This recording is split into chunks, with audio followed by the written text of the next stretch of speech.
national anthem, that's an anthem for nations working together like grown-ups. Do you remember when we used to do that?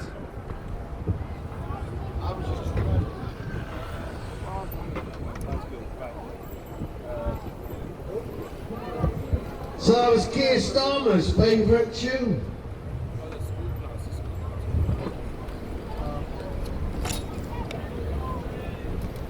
Do the other one.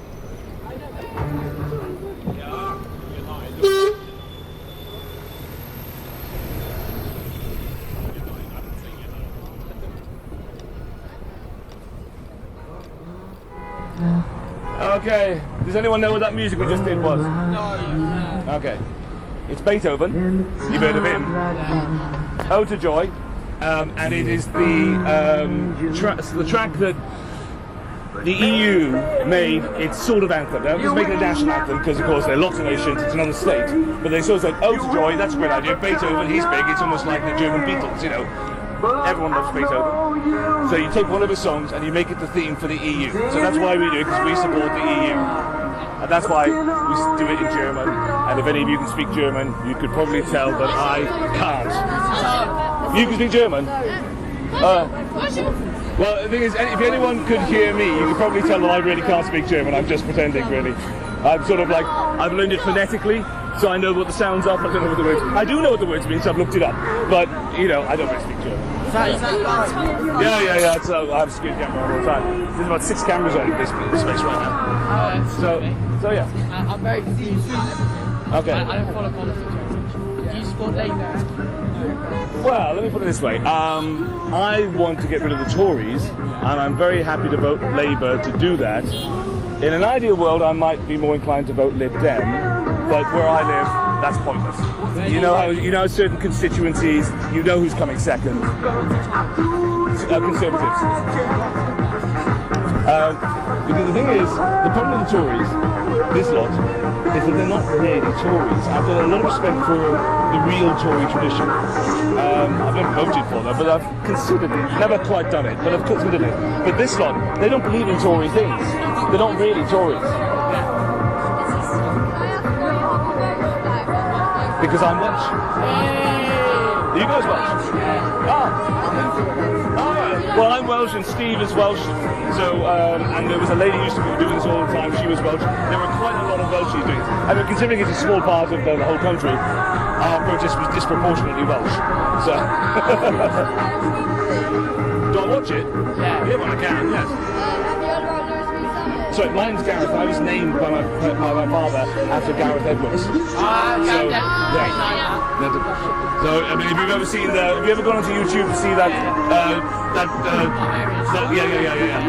one of the greatest tries, quite possibly the greatest trial ever. Hello, guys. Why are you doing this? Doing that?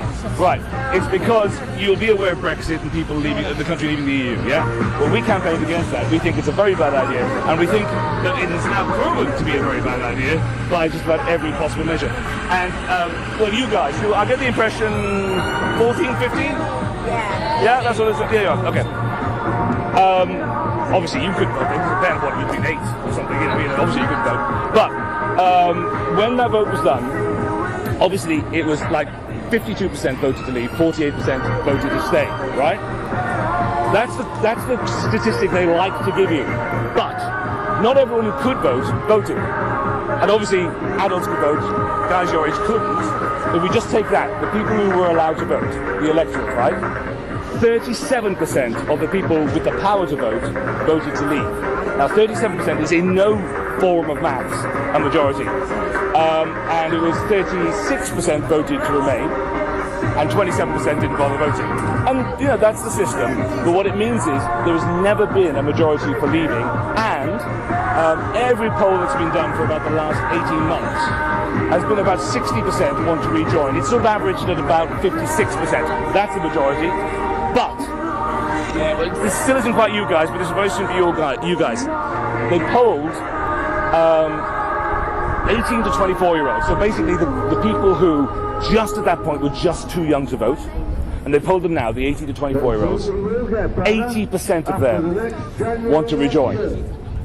So when you've got, and I was at the very age, when we did it, I was 46. That was the very age that was the cusp. If you were younger than 46, you were more likely to vote Remain. If you were older than 46, you were more likely to vote Leave. Obviously, I voted Remain. You probably worked that one out. But I was on right that age. But what this means is, increasingly, the people who wanted to leave, I'm not being nasty about this, but it's just the way it is, they're dying off. So we've increasingly got a population who actually don't want Brexit. They just don't want it. Now, to give you an idea of one of the big advantages of this, I used to work as a musician, and a couple of times I deafed, and what that is when you deputise. So someone's sick in a band or whatever, you know, and you get a phone call, say, look, he can't do it, can you be here, you know, here's a list of songs, bloody learn them, and turn up 2 days later. And I did a few gigs where I flew into Europe with my bass guitar on my back, got on a plane, went over there, did the gig, got paid, went back. That is now impossible. It's not impossible to play abroad, but to do things on that short notice, where you just pick up your guitar and go, is now possible because of Brexit. It is, and it's the sort of thing that you guys would want to do. Just get up and go. Just going to do that now. You know, you can still go on holiday. You can still do that, but you've got to plan it. You've got to fill in visas. You've got to do that. It's hassle now. It's not impossible, but it's hassle. It used to be you just go, oh, I'm going to Italy. And it used to be that simple. So you know you've lost out. So but don't worry, we're going to fix it. Yeah, we need to rejoin.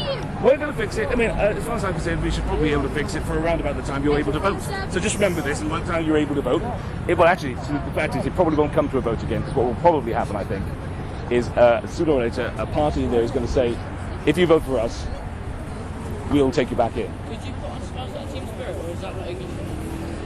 Well, it's not that it's not English, it's just that it's not relevant to, it's a great song, but the songs we're putting on, possibly isn't always apparent. So the one we just put on there, Things Will Only Get Better, that was there because in 1997, before you guys' time, that was the big Labour Party theme then. That was what they when they came in 1997, they played that song to help.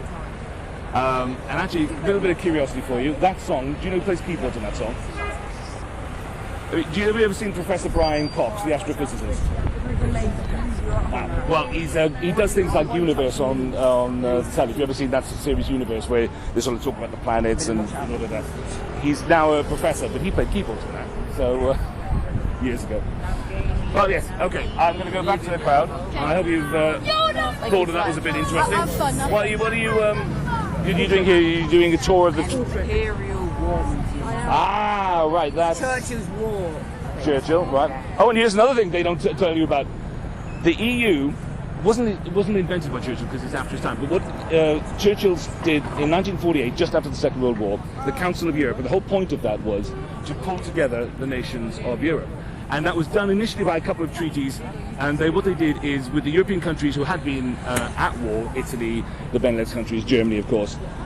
In the 1950s, if you wanted to go to war, you had to have steel and coal.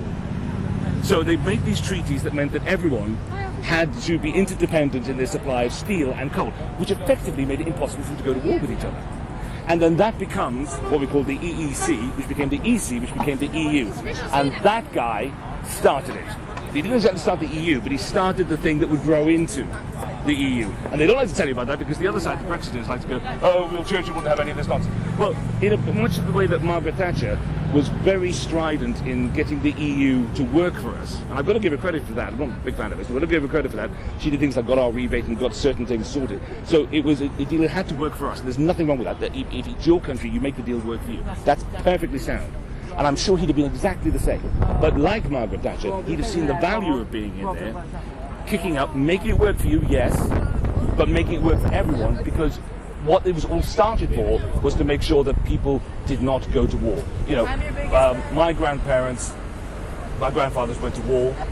My father didn't have to, because it's a little later. I didn't have to, you know.